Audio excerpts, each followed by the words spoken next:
Mais le plus drôle dans tout cela, c'est que vous vous trouvez dans cet endroit d'obscurité totale, mais c'est calme et paisible, et on ne se sent pas vraiment seul. On a l'impression qu'il y a quelque chose d'autre là, avec nous. Et comme je venais de mourir d'une mort violente, c'était pour moi une expérience incroyablement paisible que de me retrouver dans cette obscurité absolue.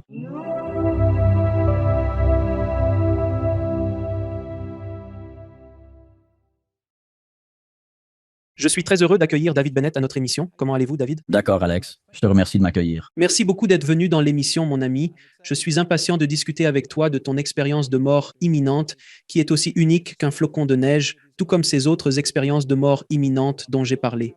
Mais elles ont toutes en commun des moments tout à fait similaires, sans l'ombre d'un doute. Ouais, ce sont comme des thèmes, presque. Il y a certains aspects, mais le plus drôle, c'est qu'au cœur de ces expériences, tout le monde ne dispose pas des mêmes ressources, parce que cela est extrêmement unique et intensément personnel. Et je crois que c'est en partie pour cette raison que de nombreuses personnes ne partagent pas leur expérience, parce qu'elle est extrêmement intime. Il m'a fallu beaucoup de temps. 11 ans se sont écoulés avant que je parle publiquement de mon expérience. J'ai essayé de le partager avec quelques amis. Ça s'est mal passé, alors je me suis renfermé. Je me suis renfermé et j'ai en quelque sorte caché ça. Mais c'est quelque chose qui vous accompagne tous les jours. Oui, d'après ce que je comprends, les expériences de mort imminente sont très personnalisées pour celui qui les vit. Si vous croyez en Jésus, parfois Jésus apparaît. Si vous croyez en Bouddha, Bouddha se manifeste. Vous croyez en Krishna, Krishna se présente. Ou votre prof de sciences CM1, des choses étranges, différentes, qui sont vraiment personnalisées pour vous. Donc, ce n'est certainement pas du prêt-à-porter pour tout le monde. Mais avant de parler de votre expérience de mort imminente, comment était votre vie avant que vous ayez cette expérience de mort imminente? Oui, j'étais quelqu'un de très centré sur moi-même. Durant mon enfance, j'ai été balancé d'une famille à une autre, encore et encore. Alors on devient très autonome dans ces conditions. Et ma croyance, en fait, ma philosophie à l'époque, c'était que tu te frayes un chemin dans la vie. Et cela n'implique pas réellement beaucoup les autres, n'est-ce pas? D'accord. C'est une philosophie plutôt brutale, si on s'y arrête pour y réfléchir, parce qu'elle est extrêmement unilatérale. J'ai quand même eu cette opportunité. Ma mère m'a repris à la maison lorsqu'elle avait atteint l'âge de 14 ans. Et nous avons déménagé en Arizona.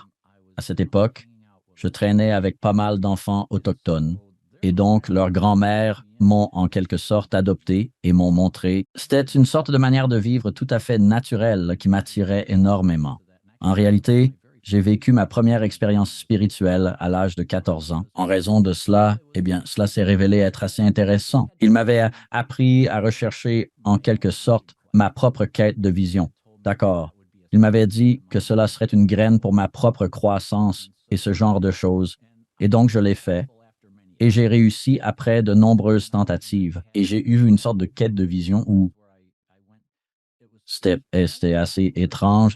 J'avais vraiment l'impression de pénétrer dans la terre, puis tout à coup, je me suis retrouvé flottant au-dessus. Et ensuite, je me suis posé sur le plateau, même où j'étais assis en méditation. Et alors, la montagne du grand-père s'est approchée et m'a parlé. Cela a dû l'être. Et vous n'aviez pris aucun champignon ni nom de peyote, non? Rien? Non, c'était complètement naturel. Mais il a fallu de nombreuses tentatives avant que je ne vive vraiment cette expérience profonde. J'ai eu des expériences qui m'aidaient, calmes, mais ce que les grands-mères m'ont enseigné et à travers leur forme de méditation, la quête de vision. Je crois que cela m'a littéralement sauvé la vie, car j'étais vraiment sur une très mauvaise voie. Eh bien, cela a-t-il commencé à faire changer un peu la trajectoire, à tourner la roue? Je crois que cela m'a apaisé, m'a permis de commencer à me concentrer sur ce qui est véritablement important dans la vie. Et donc, effectivement, c'est alors que j'ai commencé à me reprendre en main et j'ai pris des décisions. Je dois faire quelque chose de ma vie. Je ne peux pas me contenter d'être un fauteur de troubles. Étiez-vous religieux ou spirituel dans votre jeunesse? Non, car j'ai constamment été transféré d'une famille d'accueil à une autre. J'ai ainsi pu observer toutes ces différentes... j'ai étudié différentes religions et philosophies et je n'ai pas vraiment vu en quoi elles étaient utiles. Donc, je n'ai réellement adopté aucune vision religieuse jusqu'à maintenant. Ces grands-mères m'ont, d'une certaine manière, adopté. J'ai ainsi découvert le bénéfice d'établir une connexion avec son esprit, une connexion avec la terre. Cela m'a profondément apaisé. Mais après, il faut évoluer, il faut chercher un emploi, il faut subvenir à ses besoins.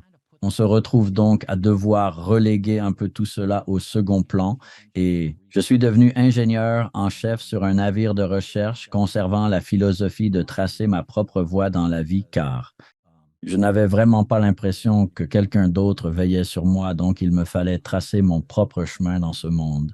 C'est assez intéressant, n'est-ce pas? Parce que même dans ma jeunesse, j'ai été exposé à diverses idées spirituelles et elles ont continué à subsister en arrière-plan de ma conscience. Et l'ego a pris le dessus et il faut juste continuer à avancer, à pousser. Et jusqu'à ce que le passager à l'arrière commence à te frapper un peu la tête, tu te fais vraiment cogner. Moi, je ne l'ai pas été. Ouais, ouais, ouais. C'est vraiment une excellente analogie cependant. Il est assis à l'arrière.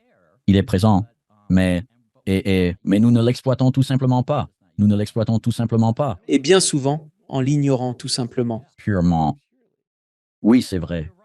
Mais notre culture nous conditionne souvent à penser selon un schéma centré sur l'ego, nous poussant vers l'idée qu'il est nécessaire de trouver un emploi, de réussir et d'être constamment en compétition. C'est ainsi que nous nous en sortons dans ce monde. C'est ainsi en ce jour. Néanmoins,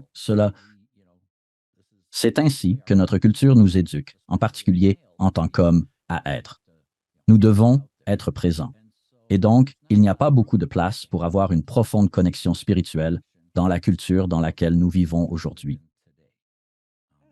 La culture occidentale, surtout à l'occidental. Oui, effectivement, dans la culture occidentale, c'est une observation juste. Je pense que chez les cultures aborigènes et d'autres sociétés, on trouve cette intégration de la spiritualité dans la vie de tous les jours. Et pour moi, c'est absolument fascinant, cette idée que, mon Dieu, on peut être spirituel et en même temps vivre sa vie pleinement, réussir, faire partie intégrante de ce monde. Et donc, oui, enfin bref, c'est exactement cela. Mais je n'ai appris cela qu'après avoir vécu mon expérience de mort imminente. Alors, mon ami, emmène-nous à l'instant, nuit ou jour, où tu as vécu ton expérience de mort imminente. Début mars 1983, j'étais l'ingénieur en chef d'un navire de recherche. Nous venions tout juste de terminer une étude avec ce nouveau Airove, un véhicule sous-marin, et nous essayions de rejoindre notre port d'attache. Et il y avait des vagues de 7 à 9 mètres de haut, et le maître de port ne voulait pas laisser entrer le navire. Alors, le capitaine a décidé que nous allions entrer malgré tout, parce qu'il y avait à bord un certain nombre d'ingénieurs qui étaient, nous devrions procéder avec une prudence accrue. Le Zodiac, bien qu'étant un canot pneumatique de débarquement habituellement utilisé pour récupérer nos sous-marins et pour d'autres tâches similaires, était parfaitement adapté à la situation. C'était donc une embarcation extrêmement solide et digne de confiance. Nous n'éprouvions absolument aucune appréhension à l'utiliser. Cependant, une fois que nous fûmes tous à bord, le capitaine a estimé que, compte tenu de notre effectif réduit dû au fait que nous étions en phase d'évaluation plutôt qu'en opération active, que je devrais probablement monter dans le Zodiac avec eux parce que je connaissais le port. Nous n'avions pas vraiment d'équipage de pont compétent à bord ce jour-là. Et donc, normalement. D'habitude, je ne monte pas sur le Zodiac pour me faire la navette parce que je suis responsable du navire. Je suis le chef mécanicien, mais le capitaine a pensé que cette nuit, il serait probablement prudent de le faire. Alors nous sommes descendus à la cale du Bosco, avons pris quelques vieux gilets de sauvetage. C'étaient les anciens, et nous ne les avions pas mis parce que la nuit était agitée. Nous nous sommes dit que la plupart du temps, nous ne portions pas de gilet de sauvetage. À cette période. C'était les années 80. Ouais, on ne s'en souciait pas vraiment. Ils étaient présents uniquement pour satisfaire aux normes de la garde côtière, mais qui, au diable, les utilisait? Nous avons donc dû les dépoussiérer, les revêtir, sauter dans le Zodiac et prendre notre dernier point de repère pour localiser l'entrée du port. Nous avons essayé de repérer la bouée du port, mais étant à 3 kilomètres de distance, on ne pouvait la voir que difficilement. Soudain, un éclair de lumière a jailli de la bouée, et c'était une nuit orageuse. Je veux dire, c'était vraiment agité. Alors nous avons fait route vers le port, et voilà, c'était cela, c'était cela. Le début de la fin à bien des égards, parce que, vous pouvez imaginer, des vagues de 7, 8 mètres, quand vous êtes à quelques kilomètres au large, ce ne sont que des rouleaux, n'est-ce pas? De simples, gros rouleaux. Et donc, nous montions au sommet d'une houle, essayant de prendre un repère sur le port, descendre dans le creux de la vague, puis remonter sur la suivante et recommencer le processus. Mais en même temps, il est essentiel de se rendre compte que la bouée située dans le port monte et descend également. Donc, êtes-vous synchronisés? Et nous avons perdu de vue la bouée du port, mais le rivage était éclairé. Alors on s'est dit, au pire, on est en Zodiac, on peut faire un débarquement sur la plage, on amènera ces types au port d'une manière ou d'une autre, et on les mettra en route vers l'aéroport. Et nous étions à environ 1 mille nautiques au large, quand tout à coup, nous sommes réellement sortis de la brume. Et donc, ça serait, ouais, on a, boum! Et j'ai crié au second, fais demi-tour, ramène-nous à la base, fais demi-tour! Je me tenais fermement à la proue, essayant de trouver notre chemin, et il y avait un matelot qui était à la console à piloter, et j'ai hurlé, faites demi-tour, sortons d'ici immédiatement. Nous nous trouvions dans une zone de déferlante, un lieu extrêmement périlleux. Et juste à ce moment-là, la vague suivante a déferlé avec force, s'écrasant sur nous. Lorsqu'elle a frappé, elle a courbé le Zodiac en deux, comme on plierait un sandwich au beurre de cacahuète. Et j'étais à la proue. Ça m'a catapulté dans la mer. Et j'étais juste ballotté, secoué, encore ballotté, secoué, et j'ai perdu tous mes repères, ignorant ce qui était en haut, en bas. Mais je formais pour le commerce. Je savais que je ne paniquais pas parce que j'avais ma bonne vieille Mae West sur moi. Elle allait me remonter à la surface. Il suffisait que je m'accroche et que je me protège. Et donc, c'est ce que je faisais. Mais on ne peut retenir sa respiration qu'un temps. Et finalement, je me suis noyé. Waouh! Donc vous êtes dans l'eau, se noyant, et c'est fini. Donc, qu'est-ce qui se passe ensuite, David? Eh bien, cela est vraiment très intéressant. Il y a la noyade, et j'ai parlé à d'autres personnes ayant vécu une expérience de noyade. En quelque sorte, je ne sais pas si on est simplement attirés les uns vers les autres. Parfois, l'univers arrange les choses de cette manière. Et les autres individus qui ont également frôlé la noyade et avec lesquels j'ai pu échanger ont décrit des vécus très similaires. Vous inspirez de l'eau salée, ce qui est loin d'être agréable, mais juste après cela, immédiatement, jaillissait de votre corps et je me suis retrouvé dans un vide absolu, cette obscurité, une noirceur totale. Mais il n'y avait plus de rugissement de la mer. Vous pouvez imaginer ce que c'est, un ressac de 8 mètres. C'est épouvantable. Je suis sorti là-bas quelques fois. Ce n'est pas amusant. Ouais, ce n'est pas drôle. Non. Et si vous êtes sur la côte ouest, vous savez que le courant descend du nord. Donc, cette eau est incroyablement froide. C'est pourquoi les surfeurs sur la côte californienne portent des combinaisons, parce que l'eau y est vraiment très froide. Et c'était en mars, donc l'eau était glaciale. Mais je n'ai plus froid maintenant. Le rugissement de l'océan n'est plus là. Je suis à l'aise. Il fait calme, il fait silencieux. Je suis dans cette obscurité totale. Et donc, je suis vraiment curieux, genre, qu'est-ce qui se passe? Et c'est assez drôle parce que pendant la formation de plongée, on passe réellement par un entraînement à la privation d'oxygène et une formation de plongeur commercial. Et donc, ceci va bien au-delà de tout ce que j'avais vécu avec la privation d'oxygène. Et donc, je suis curieux. Mais ce qui est drôle, c'est que tu te trouves dans cet endroit d'obscurité totale. Mais c'est calme et paisible et tu ne te sens pas vraiment seul. On a l'impression qu'il y a autre chose là-bas. Et comme je venais de mourir d'une mort violente, me retrouver dans cette obscurité absolue était une expérience incroyablement paisible pour moi. Je connais des personnes ayant vécu cela qui disent « Les recherches indiquent que le vide, c'est un endroit terrifiant parce qu'on est seul, mais on ne se sent pas seul. Ça peut être terrifiant. » Mais pour moi, c'était très paisible. Et puis, j'ai aperçu une lumière qui n'était qu'un tout petit point. J'avais l'impression de m'en rapprocher. Et à mesure que je m'approchais, j'ai commencé à ressentir des vagues et des vagues d'amour. C'était comme si je me retrouvais enveloppé dans une étreinte chaleureuse. Ainsi de suite. J'étais bouche bée, émerveillé par ce qui se passait. Et j'ai aperçu cette lumière.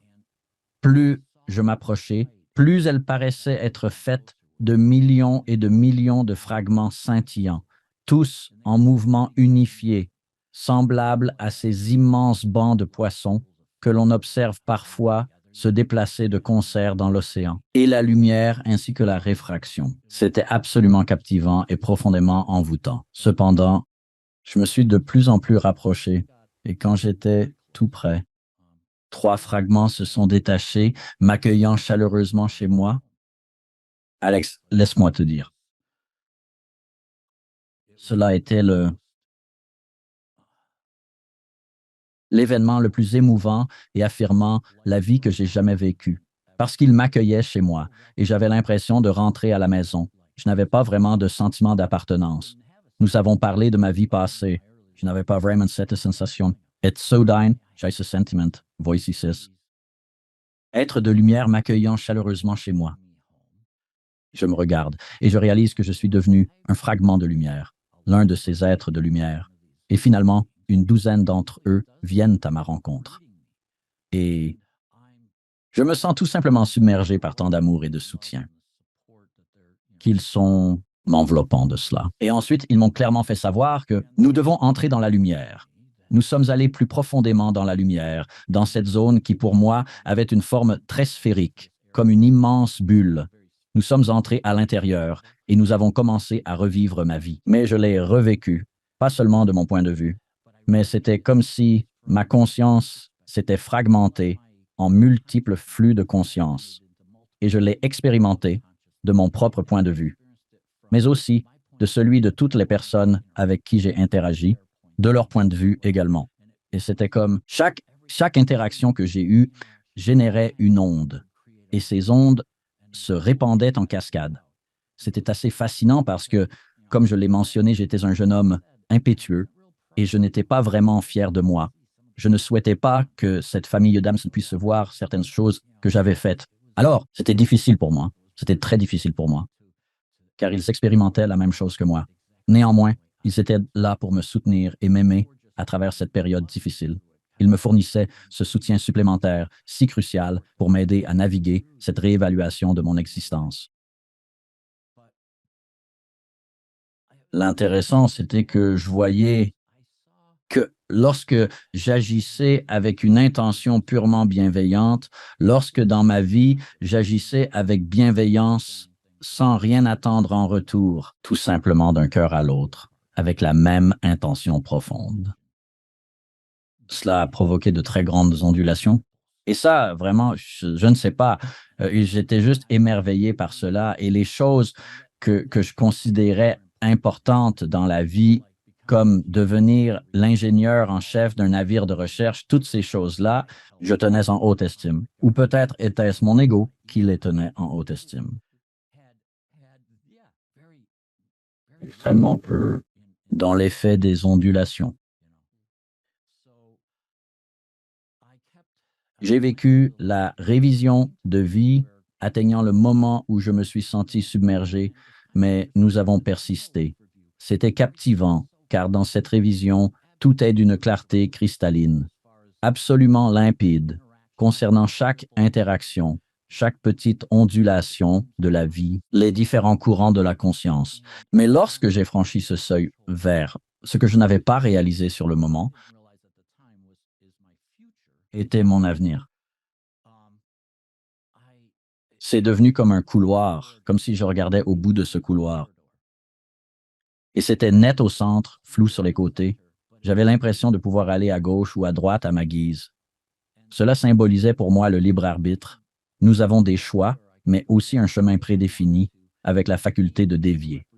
La netteté centrale représentait notre destinée, tandis que le flou autour suggérait les diverses options et directions libres à choisir. Cette possibilité, notre libre arbitre, de nous aventurer un tant soit peu d'un côté ou de l'autre, mais nous reviendrons au centre, au chemin central. Donc, de toute façon, nous suivons le chemin central. Et je commence à vivre ou à prévivre. Les événements de ma vie m'ont conduit à un point critique où la lumière, tu vois, tous ces innombrables fragments lumineux, en parfaite harmonie, ont parlé d'une voix et m'ont dit « Ce n'est pas encore ton heure, tu dois revenir ». Et j'ai dit « C'est hors de question, je ne retournerai pas en arrière. J'ai une famille qui m'aime, je me sens aimé et soutenu comme jamais auparavant dans ma vie. J'ai découvert une famille que je ne savais même pas que j'avais. Et ce corps est brisé. Il n'est plus que chair froide flottant dans l'océan, emporté, malmené par les vagues. Et pourtant, j'étais toujours conscient de ce corps.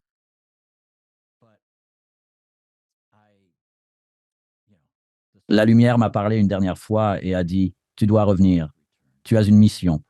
Et elle l'a fait avec tant d'amour, tu sais. Et ce mot, mission, a résonné en moi, mon être. Et quand nous sommes dans cette lumière, nous avons cette conscience expansive, tellement plus vaste que ce que nous avons à notre disposition dans cette vie physique, que j'ai compris ce qu'était cette mission. Et avec cette nouvelle compréhension, j'ai atteint l'acceptation de manière instantanée. Lorsque j'ai franchi ce seuil d'acceptation, je me suis soudainement retrouvé en dehors de mon corps, en train d'observer ma propre silhouette immergée dans l'océan, encore secouée et ballottée par les flots. J'étais pris au piège dans l'une de ces zones cycliques où les vagues arrivent avec force et vous maintiennent en place sans relâche. Ainsi, mon corps continuait de subir les assauts répétés de l'océan. Quand un fragment de l'épave du Zodiac, précisément la ligne de flottaison, s'est enroulé autour de mon bras, le tirant vers le haut, déboîtant mon épaule. Soudain, je me suis retrouvé hors de mon corps, à observer la scène se dérouler. Et les trois. Moi, les membres de ma famille d'âmes qui m'avaient accueilli étaient avec moi, et nous nous sommes tous élevés ensemble, alors que mon corps s'emmêlait dans les débris de ce zodiaque. Et puis, d'autres vagues ont surgi. Et lorsqu'elles l'ont fait, elles ont projeté violemment mon corps contre cette épave, et de l'eau salée a jailli, et c'est à ce moment-là qu'ils m'ont donné une légère poussée, et je suis revenu dans mon corps. Ouah. Donc l'épave t'a fait un massage cardiaque, une impulsion. Oui, oui, c'est vraiment assez drôle quand on y pense. Beaucoup d'événements là-bas m'ont occupé l'esprit et m'ont fait réfléchir pendant de longues années par la suite. La chose qui, jusqu'au bout le plus amer de l'intérieur de l'intestin, tapotait doucement ma poitrine inerte, et moi, j'étais là, assis, me demandant comment l'immensité de mon être allait pouvoir s'insérer dans ce corps physique si limité. Et puis, ils m'ont donné cette douce poussée nécessaire pour entrer. D'accord, mais t'es toujours dans l'océan, tu voles encore aux alentours. Nous sommes encore à 1 000. Nous sommes encore à 1 000. Qu'est-il advenu des autres personnes? Ils étaient les héros de toute cette histoire, car ils sont restés à leur poste. Ils se sont unis. C'est ce pourquoi nous avons été formés dans ce genre d'environnement. C'est précisément pour cela que nous sommes formés. Nous sommes entraînés à prendre soin les uns des autres et, en définitive, à nous assurer que nous revenons tous ensemble. Donc, une mentalité très militaire, effectivement. Et puis, nous étions tous d'anciens militaires, donc tous d'anciens marins, donc nous avions tous reçu la même formation. Donc, en fin de compte, ils sont restés en position. C'est un endroit dangereux. Pourtant, ils sont restés en position. Ils m'ont dit qu'ils étaient là, immobiles, pendant environ 15 à 18 minutes, selon leurs estimations.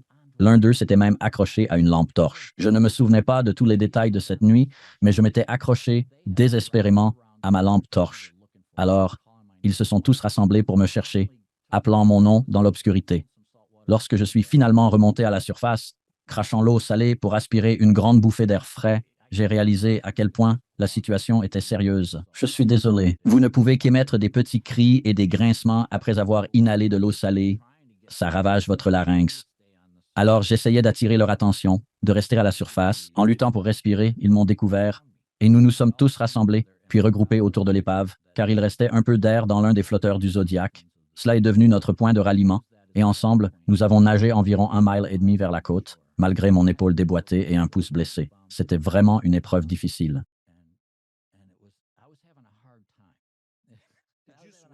Vous nagiez ou est-ce qu'ils vous ont tiré? Je m'accrochais au Zodiac et je donnais des coups de pied. D'accord. Et en cherchant à aider à ma manière, cependant.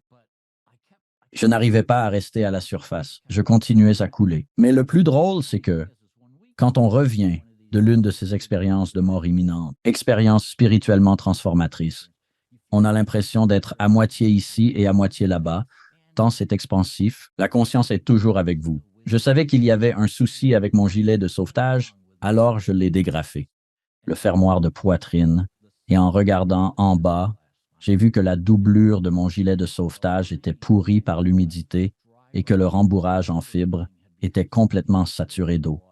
Du coup, il m'entraînait vers le fond au lieu de me maintenir à la surface. Alors je l'ai enlevé et j'ai pu garder un peu de flottabilité et continuer à m'accrocher et simplement donner des coups de pied, me maintenir avec un bras et alterner coups de pied et battements de ciseaux pour m'approcher avec eux. Et nous nous accrochions tous à un flotteur du bateau. Maintenant, vous avez parlé de famille d'âmes. Avez-vous vu des visages? Connaissiez-vous une personne? Était-elle semblable à grand-mère? Qui était-ce précisément? Oui, cela est effectivement assez intéressant. Dans l'expérience de mort imminente, il y avait des fragments de lumière, mais je pouvais voir ses yeux. Ses yeux étaient dans le... Et c'était comme... Je les ai reconnus, mais pas de cette existence. Ils n'étaient pas comme mamie, papy, car je n'ai pas eu cela dans cette vie. Mais je les ai reconnus. Je les ai reconnus comme une famille. Et nous avions cette connexion qui, je pense, était probablement de plusieurs vies. Et c'est de cette manière que peu à peu, j'ai tout simplement commencé à les désigner comme ma famille d'âme. Parce que il n'était à personne avec qui j'avais vécu cette vie, bien que 11 ans plus tard, j'ai eu une seconde EMI. Et lors de celle-ci, j'ai pu vivre l'additionnel 11 ans dans une rétrospective de vie.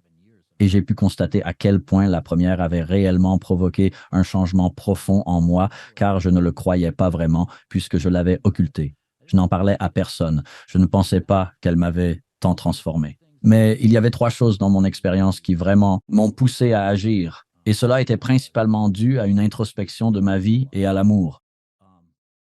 Et tout à coup, je pris conscience de mon identité.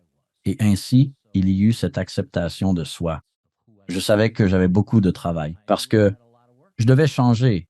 J'ai vu lors de cette rétrospective de ma vie combien j'avais vraiment besoin de changer, mais je pouvais accepter que c'est qui je suis ici et maintenant et que je peux faire mieux. Et puis la tolérance envers les autres. Vous vous souvenez de ma philosophie qui était de tracer son chemin dans la vie? Eh bien, je n'avais pas inclus la tolérance envers les autres, mais je pouvais voir que les autres avaient également leur propre chemin dans la vie, tout comme j'ai le mien.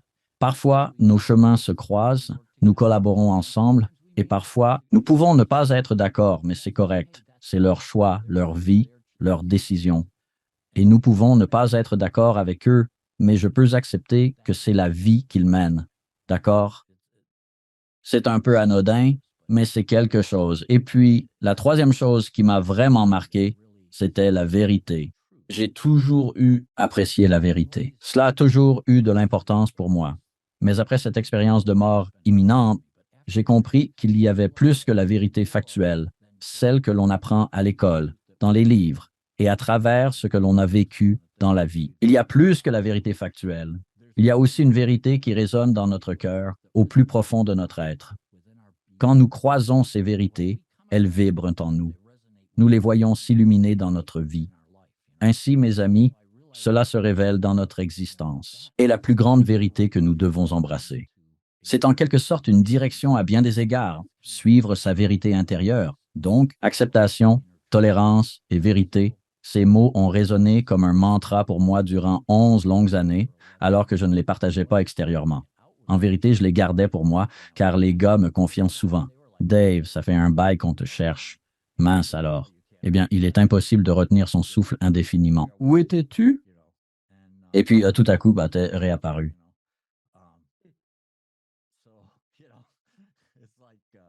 Où étais-tu?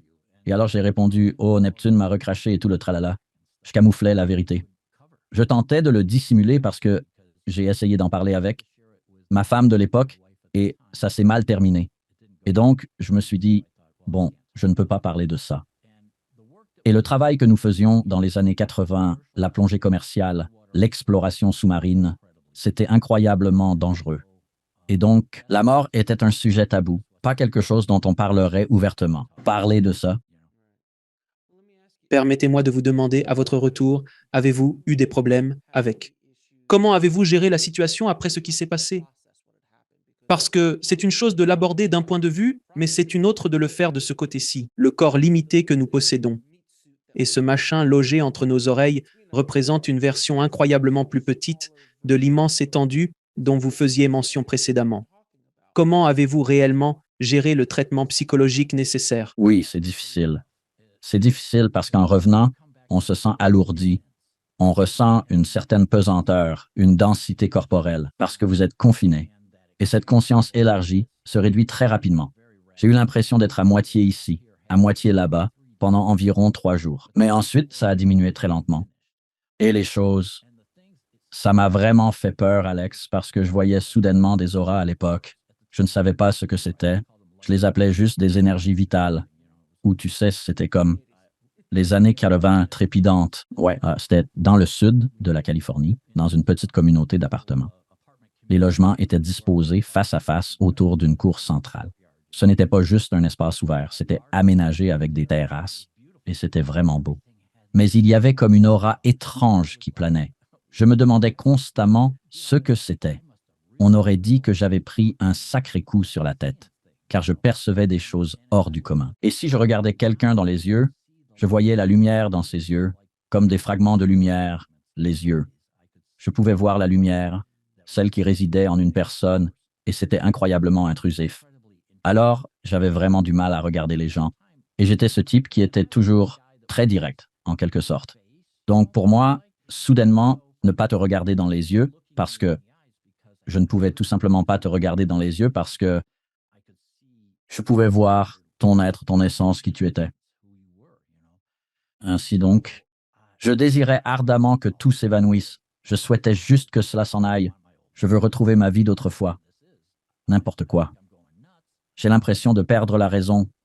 Je ne veux pas avoir à faire face à ça. J'ai commencé à ressentir des effets secondaires. Tout le monde ne les subit pas, mais c'est ce qui m'est arrivé. J'ai commencé à les recevoir. À cette période, on les désignait comme des téléchargements. Je recevais ces renseignements. Et ce n'était rien de ce que j'avais appris à l'école. Ce n'était rien qui... Je n'avais jamais vécu cela ou quoi que ce soit de semblable. Alors je ne savais pas d'où venait cette information. Et moi... Mais c'était cette intense certitude surgissant simplement, sans prévenir. Et donc, j'ai fait ce qu'un bon ingénieur aurait fait. Je l'ai testé pour voir comment. Vertical, est-ce réel? Puis-je vraiment compter dessus? Est-ce utilisable concrètement? Et plus je réalisais de tests, plus je prenais conscience de sa fiabilité. Ainsi, finalement, ce n'est pas instantané. Intégrer ces expériences ne se fait pas du jour au lendemain.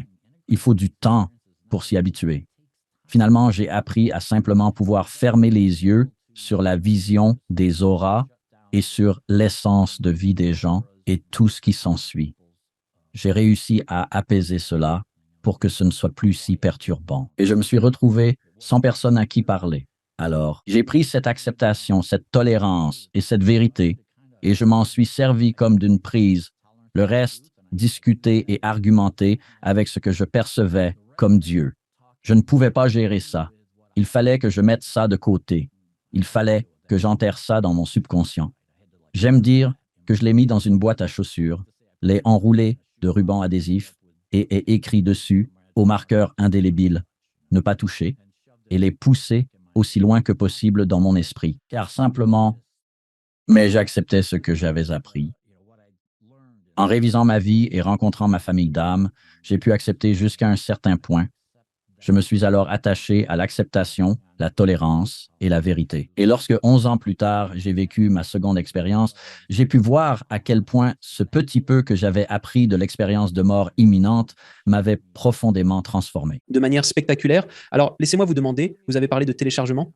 De quel type de téléchargement parlez-vous? Quel genre d'informations affluaient? Oui, c'est assez intéressant. Parfois, c'était personnel. D'autres fois, cela concernait peut-être un collègue. Je savais soudain des informations personnelles à leur sujet. Une fois, c'était alors que nous nous préparions pour un autre travail. Et j'ai soudain su que j'allais avoir des problèmes avec les réducteurs du moteur numéro 2. Alors, j'avais stocké des pièces que normalement je ne stocke pas et elles sont très coûteuses. Heureusement, j'étais le chef ingénieur et le capitaine, il me demande pourquoi je dépense cet argent. Je lui dis, c'est juste une intuition que j'ai. Il faut être prête pour toute éventualité. On l'obtient, on part en mer, on travaille, et soudain, le réducteur de vitesse numéro 2 tombe en panne. Mais j'ai à bord tout l'équipement nécessaire pour pouvoir effectuer les réparations. Donc, ce genre de choses, soudainement, je le saurais tout simplement. Il n'y avait aucun indicateur pour me signaler que ce réducteur était sur le point de lâcher. Mais je le savais tout simplement. C'est vraiment fascinant. Alors, vous avez mentionné brièvement cette seconde expérience de mort imminente. Pourriez-vous nous en dire davantage à ce sujet? Ce n'était pas tant une expérience de mort imminente qu'une expérience de transformation spirituelle.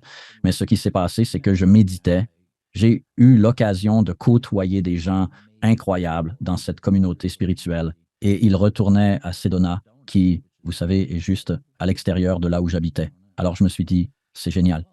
Je vais pouvoir parcourir les anciens sentiers et passer du temps avec ces personnes et assister à quelques-unes de leurs classes spirituelles et des choses comme ça. Mais j'avais prévu de m'échapper plutôt que de vraiment m'impliquer avec eux. Mais dès le premier jour, ils avaient prévu d'aller méditer sur Bell Rock et je me suis dit, oh, c'est fantastique. J'adore vraiment Bell Rock. C'est un lieu vraiment agréable. Alors, je suis monté à un endroit qui m'était familier. Je me suis assis confortablement et j'ai commencé à entrer dans mon espace sacré, exactement comme les grands-mères me l'avaient enseigné. Et tout comme je l'ai fait, c'était parce que Sedona est l'un de ces endroits où je sens que je peux respirer, parce que ça me fait sentir chez moi, parce que j'y ai vécu étant jeune. Et donc, en m'asseyant, c'était juste, je me sentais tellement à l'aise, tellement chez moi. Et tout à coup, j'ai entendu cette voix, la lumière, qui me parlait et qui me disait de retourner vers la lumière. Et quand je l'ai fait, et juste, il n'y avait pas de choix à faire. Je me suis soudain retrouvé, de retour dans l'océan, noyé dans le vide. Retrouvant ma famille d'âme, je revivais le bilan de ma vie, sauf que cette fois-ci, j'ai pu clairement voir ces 11 années que je venais tout juste de vivre. Il était nécessaire de repasser par le même chemin pour revenir, comme s'il n'y avait qu'une unique voie, dépourvue de toute porte dérobée. Ouais, bien sûr, c'était comme si je n'avais pas le choix. J'ai simplement revécu toute l'expérience de mort imminente. Maintenant, j'ai parlé à des chercheurs sur les expériences de mort imminente et ils ont dit que souvent, quand une personne qui a vécu cela refoule leur expérience, qu'ils peuvent traverser une crise spirituelle à un moment donné et que cela peut remonter à la surface. Et cela arrive aussi, je comprends, chez ceux qui ont vécu l'expérience dans leur enfance parce qu'on les a forcés à la réprimer. Et puis peut-être dans la trentaine, la quarantaine, la cinquantaine. Je connais même une personne dans sa soixantaine. Soudainement, c'est remonté, ça a refait surface. Et donc, j'ai l'impression que c'est un peu ce qui m'est arrivé parce que j'avais gardé cela proche de ma conscience en adoptant une partie de l'expérience tout en essayant d'en cacher une autre, que cela ne faisait que 11 ans. Finalement, je me suis rendu dans un endroit où je me sentais vraiment à l'aise, un espace paisible où mes oreilles captaient chaque son distinctement. Et j'ai franchi le seuil de mon espace sacré, là où tout commençait. Et là, tout m'est soudain revenu en mémoire. Alors vous êtes revenu et l'avez revécu. Votre bilan de vie. Quand vous êtes arrivé au bilan de vie, vous avez vu 11 années de plus. Ouais, de vivre ma propre vie. Et j'ai remarqué à quel point cela m'a réellement transformé. Ouais, ça m'a appris que je devais adopter l'expérience entière. Il faut que j'embrasse toute l'expérience et commencer à vivre selon ce que j'ai appris au cours de cette expérience. Alors, j'ai commencé à vivre selon ce que j'appelais mon ministère silencieux, que j'allais vivre selon ce que j'avais appris dans cette expérience et simplement l'intégrer dans tous les aspects de ma vie. Et ensuite, après avoir vécu cette expérience spirituelle, cette rétrospective de votre vie, que s'est-il passé? Êtes-vous simplement retourné dans votre corps? Oui, mais on aurait vraiment cru que je me noyais parce que la transpiration, j'étais trempé de sueur. On aurait cru que je venais de me noyer. Je suis descendu en marchant. C'est assez drôle, en fait. Ils étaient en retraite, des personnalités ayant vécu des expériences de mort imminente. Et donc, soudain, j'avais des pères qui pouvaient être des mentors. Et donc, mais encore une fois, j'avais l'impression d'être à moitié ici, à moitié là-bas. C'était une période très émotionnelle car je ne pouvais vraiment pas participer à beaucoup de leurs aventures parce que tout était vivant, absolument tout, et ça me touchait émotionnellement. C'est assez intéressant. Quand on entre dans la lumière, on y entre vraiment. On n'emmène pas son corps avec soi, on n'emmène pas tant ses émotions. C'est comme si on avait un lien avec elles. Mais quand on est dans son corps et qu'on ressent ce même amour qui nous affecte, qui nous enveloppe, nos émotions humaines en sont tout simplement submergées. Ainsi, juste après la deuxième expérience, j'ai eu énormément de difficultés à me retrouver en public, car j'aimais tout le monde. J'éprouvais même de l'affection pour la table à laquelle je m'asseyais. Vous étiez défoncé. Vous avez pris de l'ecstasy. Vous avez pris de l'ecstasy en gros. Donc, ouais, c'était très difficile d'être avec les gens.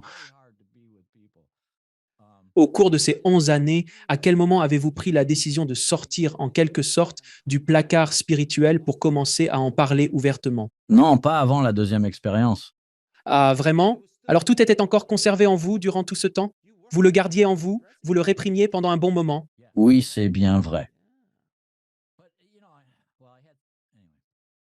Il y avait une certaine logique derrière cela, car vous le remettez en question, vous le remettez en question. Nous sommes humains, bien sûr, et notre ego s'en mêle et dit, et je peux être tout aussi bon que cette expérience. C'est drôle de voir comment l'esprit nous trompe, mais ces expériences semblent être plus réelles que cette vie même. L'expérience de c'est un peu comme en quelque sorte, comme si c'était un rêve. Et souvent, on émerge de rêves qui paraissaient tellement réels, car on était transporté ailleurs. Puis on se réveille et on se dit, il arrive que ma femme s'éveille et me donne un coup pour une action que j'aurais commise dans son rêve. Je suis présent, pourtant je n'ai rien fait. Je le jure devant Dieu, c'était dans le rêve. C'était toi, tu as fait cela? Je n'ai rien fait. Je ne faisais que dormir. Ouais, bien sûr. Bon, je vais maintenant penser tout le contraire. Là où tu es en ce moment, c'est ça le rêve. Ouais, c'est vraiment un rêve. Ouais, c'est ça. Que diraient les aborigènes? C'est le grand rêve, exactement. Ouais, le grand rêve. Ce n'est pas la réalité que vous vivez. C'est une simulation. C'est vraiment le rêve. C'est l'illusion de notre vie, n'est-ce pas? Un jour, on se réveillera de l'autre côté en disant, j'étais dans ce podcast, c'était dingue. Et ensuite, ils vont demander, c'est quoi un podcast? Oui, effectivement, cela attire l'attention. C'est vraiment intéressant car, en résumé, j'ai eu une idée, mais elle m'a échappé. Alors, tu as finalement commencé à t'ouvrir. Quand tu as finalement pris la décision de partager cette expérience, comment a été l'accueil amis, famille et ainsi de suite? Ouais, d'accord. Vraiment positif. Car à ce stade de mon existence, j'avais modifié, toute mon existence avait pris un nouveau tournant. Parce que, au cours de ces 11 années, une intégration s'opère progressivement et chez les individus naît cet appel, cette aspiration à devenir plus utile dans leur environnement. Alors j'ai quitté ma vie en mer, j'ai commencé à travailler. J'ai commencé à travailler dans les hôpitaux, en biomédical et puis finalement en dialyse. J'ai eu l'impression que je pouvais être plus utile en partageant la vie des gens plutôt que d'être constamment à 800 kilomètres au large. Et donc, j'avais commencé en interagissant avec des groupes plus spirituels et des échanges. Alors, quand je suis sorti, c'est assez drôle. Je n'avais jamais envisagé cela comme un coming out. Mais quand j'ai commencé à partager mon expérience, j'ai découvert des mentors et de très bonnes personnes qui m'ont vraiment apporté leur soutien dans cette démarche. Du coup, je me suis senti soutenu dès que j'ai commencé à en parler ouvertement. Pourquoi penses-tu que cela t'est arrivé, David? C'est une excellente question qui m'a tourmenté pendant de très nombreuses années. Mais ce mot, objectif, c'est en quelque sorte la raison pour laquelle j'ai écrit mon livre qui s'intitule Voyage avec un but. Le but, il devait y avoir une raison profonde derrière mon retour.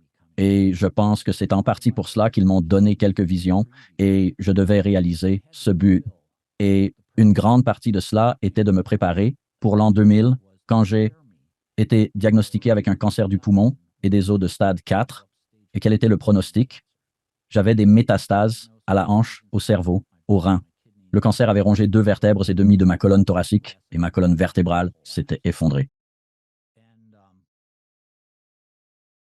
Le pronostic donné était que je n'avais que 6 à 8 semaines à vivre. Et une partie de mon esprit disait « Hey, tu peux rentrer chez toi. »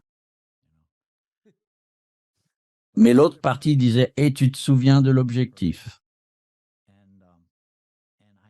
Car dans cette rétrospective de ma vie, quand je me projetais dans mon futur, j'ai vu que j'allais être frappé par le cancer. J'ai également vu que j'allais surmonter cette épreuve et survivre au cancer. Et donc, un phénomène étrange touche ceux avec un diagnostic de maladie terminale. Au début, il y a un brouillard, ce brouillard de ce qui diable se passe dans ma vie.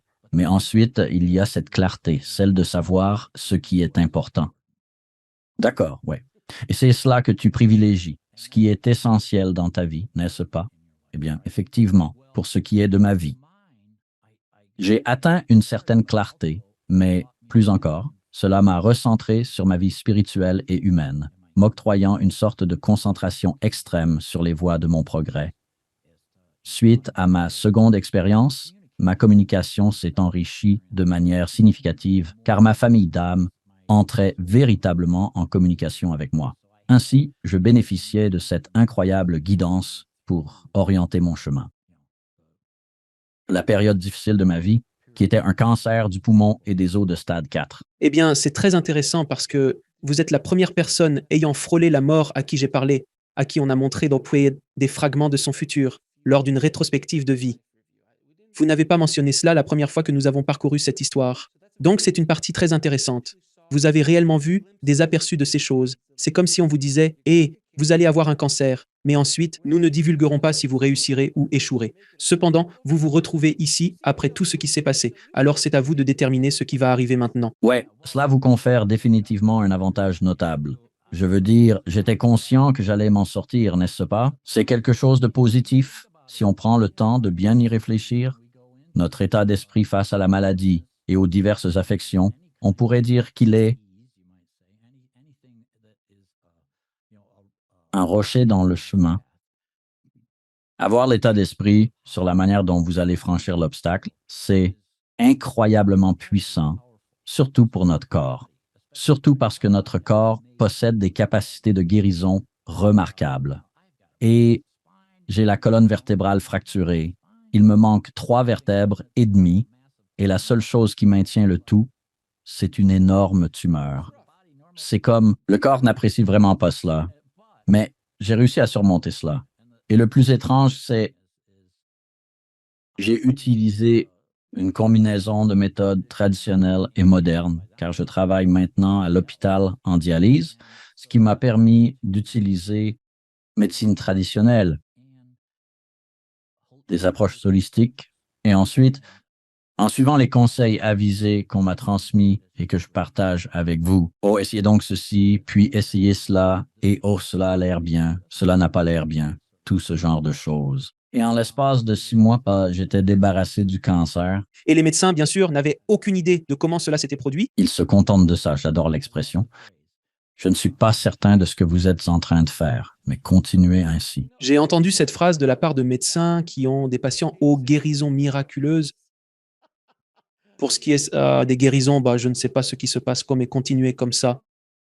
Mais vous savez, c'est la chose amusante à propos des médecins, c'est que j'ai eu des membres de ma famille dans le domaine de la santé depuis toujours, et j'ai des médecins dans ma famille qui, ça ne les changera pas. Ils observent une expérience telle que la vôtre et pensent, ceci est une anomalie. Puis, sans chercher à comprendre davantage, ils poursuivent leur route. N'est-ce pas intriguant? Oui, mon oncologue était assez progressiste, et mon médecin traitant de cette période s'intéressait énormément. Il était très curieux de savoir comment j'avais procédé, vraiment. Je veux dire, il m'a invité à m'asseoir. Et puis, nous avons eu simplement une conversation tout à fait normale, physique, et nous avons passé la moitié de l'examen à parler de mon expérience de mort imminente et de la manière dont elle m'a guidé à travers mon cancer. Et il en était vraiment émerveillé. C'était mon médecin traitant. Malheureusement, il a quitté la médecine, mais enfin. Mais mon oncologue, lui, est toujours là. Il était grandement intéressé par les approches holistiques que j'avais intégrées à la médecine traditionnelle. Vous étiez donc réceptif à l'égard des médecins, en particulier ceux qui sont progressistes. Oui, et cela a été plutôt agréable parce que j'ai pu choisir mon équipe soignante. Mais c'était véritablement une opportunité pour moi car j'étais patient à l'hôpital. Étant donné que je faisais partie du système de santé, cela m'a donné la possibilité de sélectionner mon équipe soignante et de progresser dans mon traitement. Je pense, mais l'attitude de se référer à vos conseils, ce sont toutes ces choses qui comptent. En réalité, j'avais 4 amis qui ont été diagnostiqués avec un cancer en phase terminale en même temps que moi. Nous travaillions tous ensemble dans la même division. Et l'un d'entre eux a survécu. Quant aux autres, non, car à peine diagnostiqués et alors que je leur parlais, ils s'écriaient « Oh, j'ai reçu mon avis de décès ». Ils étaient condamnés. Et effectivement, ils étaient partis en quelques mois. La manière dont nous nous percevons, Si nous donnons une chance à notre corps, nous pouvons surmonter beaucoup de choses ensemble. Si c'est destiné à être, nous le surmonterons. David, tu as vécu une vie vraiment intéressante. C'est le moins qu'on puisse dire. Pourquoi penses-tu cela? Quelle était la plus grande leçon que tu as apprise dans cette vie? Pourquoi as-tu dû traverser tout cela dans cette incarnation? Depuis le cancer et tout ce qui s'en est suivi, j'ai commencé ce que j'appelle une pratique contemplative. C'est la méditation. Mais ensuite, une fois que tu atteins ce point de calme, alors tu entamais une conversation avec le divin, pour ainsi dire. Et maintenant, en contemplation, je peux partager beaucoup de ce que j'ai également appris depuis que j'ai réussi à surmonter le cancer et que j'ai utilisé beaucoup de mon vécu, entrer dans la lumière et utiliser la lumière comme une étoile guide en somme pour me montrer comment surmonter mon cancer et utiliser le travail énergétique. Comme l'un des... Maintenant, je peux faire cela pour les autres. J'ai donc appris à aider les autres grâce au travail énergétique. Je pratique aussi la vie contemplative, les podcasts et des choses comme ça. Et je pense que maintenant, je vis davantage ma vocation que jamais auparavant. Le cancer, cependant, a vraiment joué un grand rôle dans tout cela. Il m'a tellement appris sur la manière de surmonter les obstacles que nous rencontrons dans la vie, car j'en ai affronté un bon nombre. Des obstacles. Certains, c'est le moins qu'on puisse dire. Seriez-vous d'accord que la vie se déroule pour nous? Pas à nous, avec nous. Je dirais avec nous. Nous sommes co-créateurs de nos propres vies et nous avons la capacité de. Eh bien, car nous avons le libre arbitre, nous avons beaucoup de choix dans la vie. Et si nous le décidons, nous pouvons nous asseoir sur notre chemin. Nous pouvons simplement nous asseoir, nous détendre, dire « je ne fais plus rien ». Je ne vais pas co-créer activement ma vie. Je vais simplement m'asseoir ici, sur mon propre chemin. La vie ne te permettra pas de faire cela. Elle ne te laissera pas agir. Tu peux penser que oui, mais elle ne te laissera pas parce que l'univers va te lancer des défis. C'est cela, vivre cette vie. Nous faisons tous face à des épreuves, mais c'est notre manière d'aborder ces défis qui compte réellement et fait toute la différence, détermine qui nous sommes vraiment. David, je vais te poser quelques questions. Pourrais-tu interroger mon invité, qui est également mon ami, sur ce qu'est la définition d'une vie épanouie? Je pense qu'une vie épanouie, c'est être authentique, être fidèle à soi-même. Essayez d'apprendre autant que possible sur votre nature supérieure, se connecter à cette nature supérieure, puis la manifester et en l'utilisant dans toutes vos interactions. Si vous aviez la chance de revenir en arrière et de donner un conseil à ce jeune homme, quel conseil lui donneriez-vous? Wow, c'est une excellente question. Je ne sais pas. Que pourrais-je lui dire? Reste discret, ne dis rien. Ne grimpe pas sur cette bouée. Concernant ce sujet, bien que ma vie ait connu des épreuves, il y a peu de choses que je souhaiterais modifier. Ainsi, je lui conseillerais simplement de s'efforcer de garder le lien avec les leçons qu'il a tirées de ses grands-mères. D'accord. Comment définirais-tu Dieu? Tu vois, pour moi, Dieu est véritablement omniprésent. Il est présent partout, en toutes choses. Il habite en toi et il réside également en moi. Alors je perçois Dieu comme quelque chose de bien plus grand que ce que nos esprits peuvent même comprendre. Alors je vois Dieu dans l'univers, je vois Dieu dans les arbres, dans la rosée, dans l'herbe. Dieu est présent partout ici. Et quel est donc le but ultime de l'existence? Oh, je pense que oui. Il existe, je crois, un but commun pour nous tous, et c'est d'avoir le pouvoir reconnaître notre propre nature divine. Excellente réponse, mon ami. Où les gens peuvent-ils en savoir plus sur vous et sur le travail que vous réalisez, monsieur? Le portail pour tout ce qui concerne Dave se trouve sur dharmatalks.com. Dharma, D-H-A-R-M-A, talks.com. Mais sur YouTube. Si cela vous intéresse, j'ai un podcast sur YouTube qui est axé sur la vie contemplative, mais il se trouve sur ma chaîne YouTube qui s'appelle Dave's Dharma Talk. Voilà, ce sont les deux que je recommanderais. Vous savez, mais si vous allez sur mon site web, vous pouvez cliquer sur tous les liens vers vos affaires, à votre boulot. L'univers de Dave.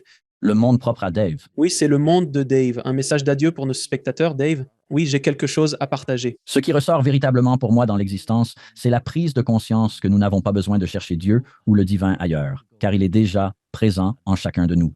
Cependant, la méthode, le chemin pour le découvrir et l'accueillir activement dans nos vies réside dans notre capacité à nous calmer et à nous tranquilliser suffisamment pour être en mesure de l'écouter et de l'entendre. David, je te remercie du fond du cœur de partager ton histoire avec nous et pour l'extraordinaire travail que tu accomplis pour aider, inspirer et éveiller les consciences des gens partout dans le monde, mon cher ami. Merci encore énormément. Merci beaucoup, Alex. C'était vraiment super et très amusant avec toi. Merci de regarder. Cliquez sur une des vidéos ci-dessous pour poursuivre votre voyage et n'oubliez pas de vous abonner.